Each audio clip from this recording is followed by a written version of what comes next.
Avril 2015, au cœur de Londres, dans un quartier discret mais hautement sécurisé, un braquage hors du commun se prépare. Ce quartier, c'est Hatton Garden. Depuis plus d'un siècle, c'est ici, dans ce petit périmètre, que sont stockés les diamants, les lingots d'or et les fortunes les plus précieuses de tout le Royaume-Uni. Imaginez des coffres-forts réputés inviolables, surveillés, blindés, protégés jour et nuit par des systèmes de sécurité de pointe. C'est une véritable forteresse moderne, un sanctuaire pour les richesses. Personne n'imagine une seule seconde que ces coffres puissent être attaqués. L'idée même semble ridicule, sortie tout droit d'un film, et encore moins par ceux qui s'apprêtent à le faire. Les auteurs de ce braquage, vous voyez, ne sont pas de jeunes loups du crime, masqués et agiles. Ils ne portent pas de cagoule noire, ils ne sautent pas par-dessus des barrières. D'ailleurs, ils ne courent pas du tout. Ce sont des hommes âgés, entre 60 et 68 ans, des retraités, des grands-pères. Certains s'aident d'âne de canne pour marcher, d'autres se plaignent de problèmes de dos et de genoux qui grincent. Mais ils ont tous un point commun, un fil rouge qui les relie. Une très longue expérience criminelle datant d'une autre époque. Et aujourd'hui, beaucoup de temps libre. Pendant des mois, ces papis gangsters vont observer. Ils se fondent dans le décor, personne ne fait attention à eux. Ils étudient les horaires de livraison, les rondes des gardiens, les failles du système. Chaque détail est scruté, analysé, discuté autour d'un thé dans un pub du coin. Leur plan prend forme, lentement, mais sûrement. Ils savent une chose essentielle, une information qui va tout changer. Pendant le long week-end de Pâques, le bâtiment sera presque entièrement vide. Les banques et les bijouteries sont fermées. La plupart des employés sont en vacances. La sécurité est à son niveau minimal. C'est le moment parfait. C'est leur fenêtre de tir. Dans la nuit du 2 avril 2015, alors que Londres est calme, ils passent à l'action. Leur approche est à leur image, méthodique et sans précipitation. Pas d'explosifs, pas d'armes à feu, pas de cris. Ils n'ont pas besoin de créer la panique. Ils pénètrent dans l'immeuble par une porte de service, désactivent discrètement une partie du système d'alarme et descendent jusqu'au sous-sol, là où se trouve la salle des coffres. Devant eux se dresse un mur, pas n'importe quel mur. Un mur de béton armé, épais de près d'1 mètre. Une barrière conçue pour arrêter n'importe qui, pour décourager la moindre tentative d'effraction. N'importe qui, mais pas eux. Ils n'ont pas l'intention de faire sauter le mur. Ils ont une méthode plus artisanale. Ils sortent une perceuse industrielle, un monstre de métal. Le genre d'outil utilisé sur les grands chantiers. Lente, bruyante, assourdissante. Le travail commence. C'est un effort titanesque. Le bruit est infernal. La poussière de béton emplit l'air. Le travail prend des heures et des heures. À plusieurs reprises, ils doivent s'arrêter, complètement épuisés, à bout de souffle. L'un d'eux, diabétique, doit pas même faire une pause pour contrôler sa glycémie. Ils mangent des sandwichs qu'ils ont apportés, ils plaisantent, se chambrent sur leur âge, ils repartent au travail.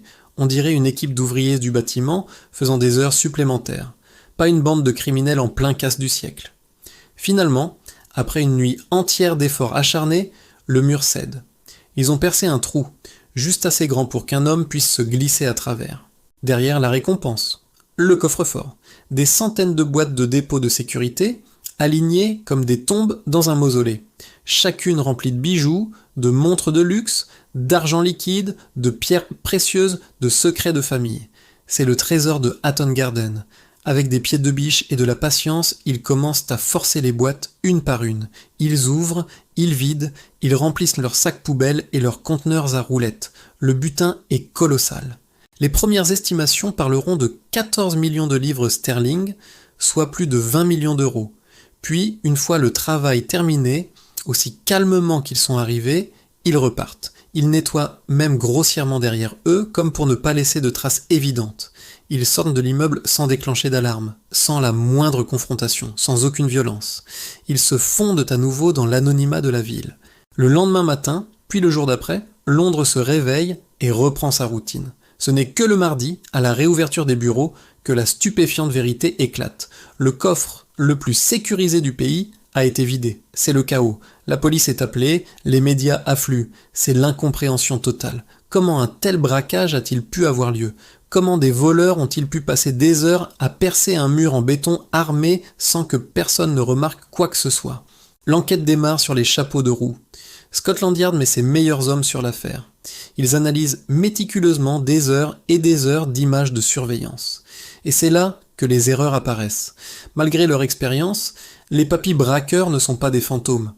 Ils ont vieilli, et avec l'âge vient l'imprudence. Un téléphone portable personnel utilisé près des lieux, des conversations un peu trop bruyantes dans un pub, captées par des micros de la police placés là pour une autre affaire, un véhicule, une vieille Mercedes blanche, repérée sur les caméras, qui appartient à l'un des suspects. Les enquêteurs tirent sur ces fils, un par un, et la pelote se déroule. Peu à peu, les suspects sont identifiés. Et là, la surprise est totale.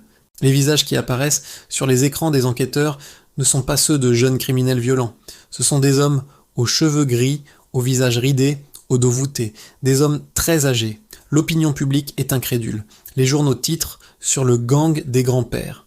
Des papys, responsables du casse du siècle, ça semble impossible et pourtant les preuves sont là. Les arrestations ont lieu quelques semaines plus tard. La police trouve une partie du butin, ainsi que des guides pour les nuls, sur la joaillerie et le perçage. Lors du procès, le spectacle est surréaliste. Les accusés apparaissent fatigués, calmes, presque détachés de ce qui se passe. L'un d'eux s'endort, même pendant les audiences. Ils écoutent après les charges retenues concernant contre eux, avec une sorte de résignation. Certains sont condamnés à de lourdes peines de prison, d'autres, trop malades, meurent avant la fin des procédures judiciaires. Et pour ajouter une dernière touche de mystère à cette histoire incroyable, une grande partie du butin, estimée à plusieurs millions d'euros, ne sera jamais retrouvée. Elle a disparu, tout comme certains des secrets de ce gang hors du commun. Cette histoire vraie, c'est bien plus que le récit d'un braquage audacieux. C'est une histoire sur le temps qui passe, sur l'expérience qui peut parfois surpasser la technologie la plus moderne. C'est l'histoire d'un crime rendu possible précisément parce que personne, absolument personne, ne pouvait soupçonner ses auteurs.